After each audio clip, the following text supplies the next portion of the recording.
Let's bring in Dr. Ben Carson, former Secretary of Housing and Urban Development and founder of the American Cornerstone Institute. Dr. Carson, it's great to have you on. Stephen A. Smith is right. I mean, listen, we all should be treated equally, but we all have different talents. I mean, I wanted to play quarterback for the Chargers. I didn't have it. So you just pick up and you move on and you go to your strengths, right? That's kind of the way that America was built. So he's right on that note. Well, you know, Stephen may have some questionable sports takes, but I agree with him 100% on this one. He is right on target. Yeah. And the fact of the matter is, what made America exceptional? The fact that we had an atmosphere that rewarded people for doing things. That's why the vast majority of inventions over the last couple of hundred years have come out of this country and so many other things. And it just leads to silliness. You know, I'm the chairman of the Nominating Governance Committee of a Fortune 500 company. And Glass Lewis recently said, don't vote for Carson because they only have 25% women on their board, because we added someone to the board, which brought it down to 25%, someone who had enormous qualifications. So according to them, we should have gone looking for a woman to fill that spot rather than this person. And, you know, if they got rid of me, then they'd have a diversity problem. So, you know, it's just craziness. And we need to get back to what made America great once again. Michael Schellenberger talked about that very point, saying this, watch.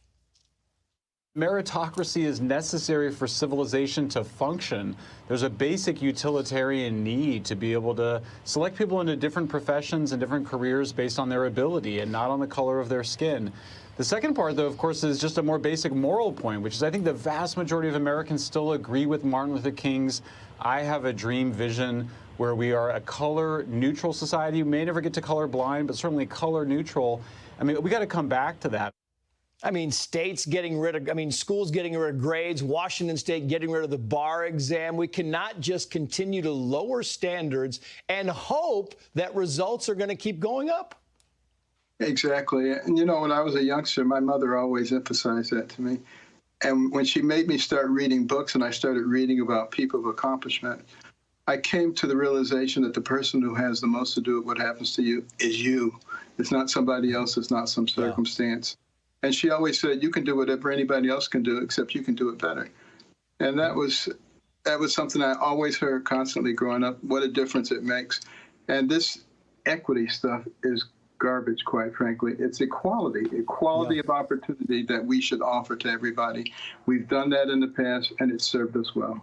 Which brings me to my final point, which is that Matthew Beers with the Baltimore Sun writes the following: in choosing Ben Carson as his running mate, Trump would reaffirm his commitment to the outsider perspective that propelled him to victory in 2016, while simultaneously broadening his appeal and building the base of the conservative movement. Together, they could present a united front capable of addressing the critical issues facing our nation, from health care and housing to economic recovery and national unity. And Dr. Ben Carson says what to that?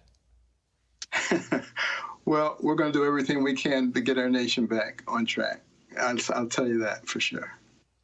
Okay. Is that a yes or a no? I'm going to take that as a maybe, as a very strong maybe.